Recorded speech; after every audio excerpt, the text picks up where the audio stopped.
Hello, my name is Russell. Today I'm going to demonstrate to you how you can use Millboard design.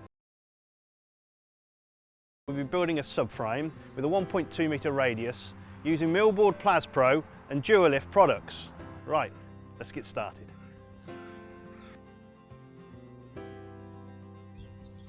So today we're not going to be supporting our subframe off posts in the ground. In this case we're using a lattice framework which is better suited for small areas, gives it added strength, and particularly as this is a floating deck, it's got no fixed points in the ground. We're going to be using Dualift joist cradles, and they're brilliant if you're building a deck over an existing fixed solid surface like a roof terrace or a patio area like we've got here. Measure the area, allowing for features such as steps, built-in furniture or planters. Mark out the Dualift joist support locations based on domestic joist spacings of 400mm centres sat on bearers at a maximum of 600mm centres. These 50x50 Plas-Pro bearers will then sit in our joist cradles. Place the Dualift joist supports at the marked locations. The initial height can be set by turning the height adjustment ring around the joist cradle, with each quarter turn adjusting the height by 1mm. The markings at the side of the joist cradle indicate a 5mm height difference, so you can preset the height before you put them in position.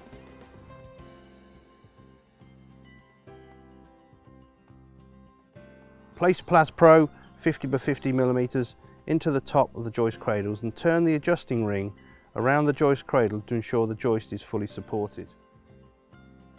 With the joist in place, locking tabs should be inserted into the adjustment ring on either side of the joist. The 25mm DuoSpan Plas-Pro panhead fixings are used to fix the locking tabs to the joist. Any butt joints should have a 10mm gap to allow for expansion in the heat.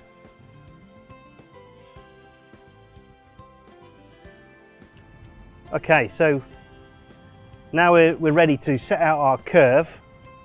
And the method I often use is to use a piece of batten or a piece of plywood to make sure that my line is always exactly the same. So I find my centre mark of my radius.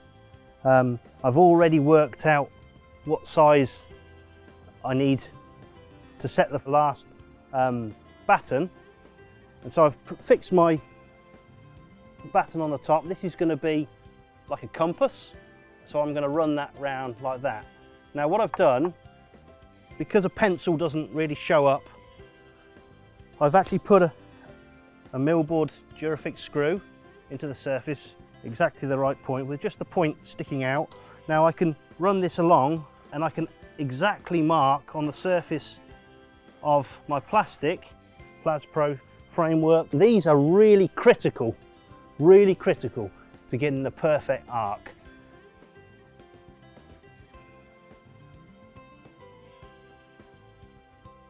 This cut is vital to the finish of the final curve, so it's important to ensure it is accurate and plumb.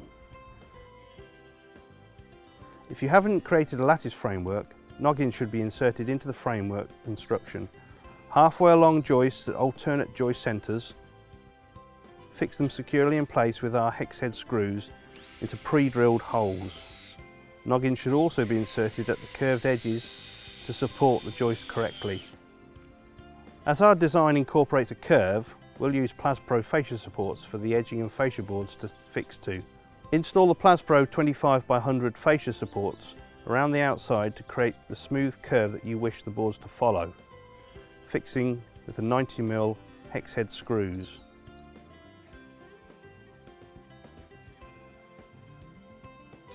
So next up, we'll be fixing and trimming our boards. It's important that the boards are normally supported by at least 3 joists. The boards do not need to be neatly cut at this point to the radius of the curve. They should overhang the Plas-Pro fascia support by up to 60mm. A line is then marked on the boards to show where the boards should be cut to follow the curve. This is best done with an offcut of the Plas-Pro 25x100 with a channel cut out of it to go around the ends of the boards and a small V-slot to take a pencil or marker.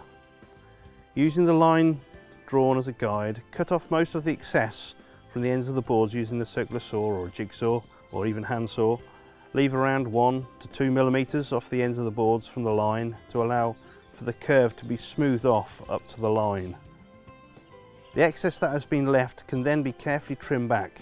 This can be done with a router with a bearing guided flush cutter which sits against the Plas-Pro fascia support, or a belt sander with a coarse grit sandpaper. Alternatively, a surfilm can be used very effectively, as we're showing here. A second layer of Plas-Pro fascia support can then be added to the front of the previous support, installed so that the tops are flush with each other. This should be fixed with 2 exterior grade fixings at 600mm centres with oversized pilot holes to allow for small amount of movement.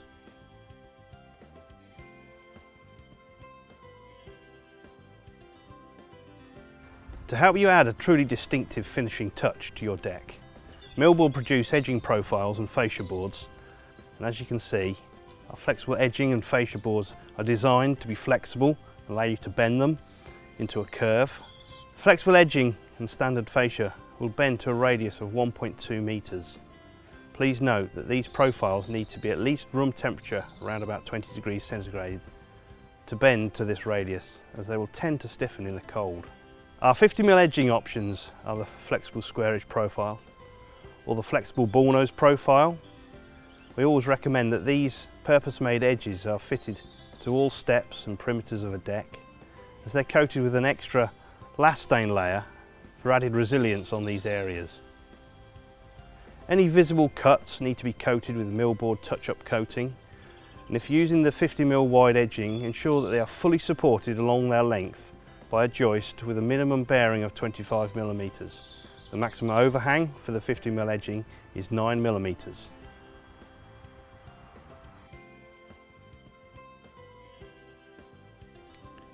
So, now that we've familiarised ourselves with the edgings and fascia options available, let's start adding them to the deck framework.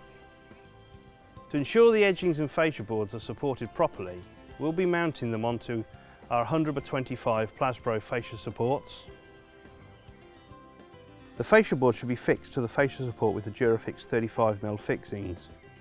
They should be fixed with 2 fixings every 300mm along the fascia while bending it around the curve. Often the fascia boards have slightly tapered sides, so it's a good practice to set the fascia board around 1mm higher and then flat it back to the top of the fascia support using a surfform to ensure a full 41mm seat for the edging.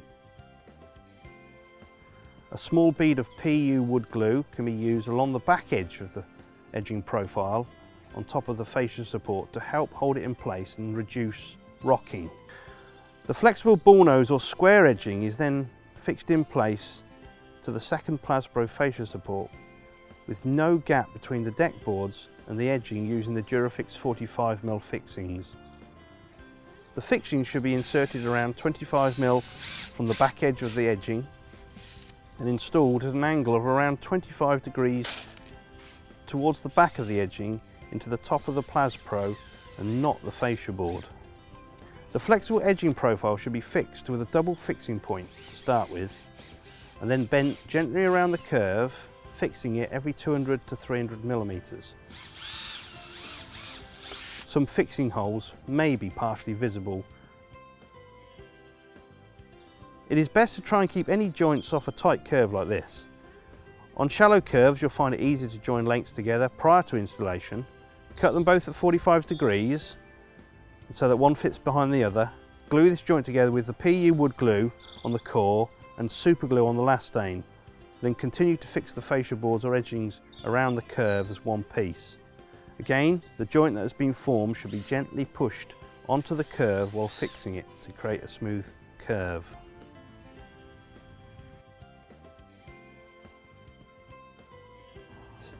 So there you are, folks. That's the easiest and most accurate way of doing a curve with the Millboard fascia and flexible ball nose. One thing we would always recommend when you're fitting Millboard is that you always use the appropriate PPE. Remember, it's safety by choice, not by chance.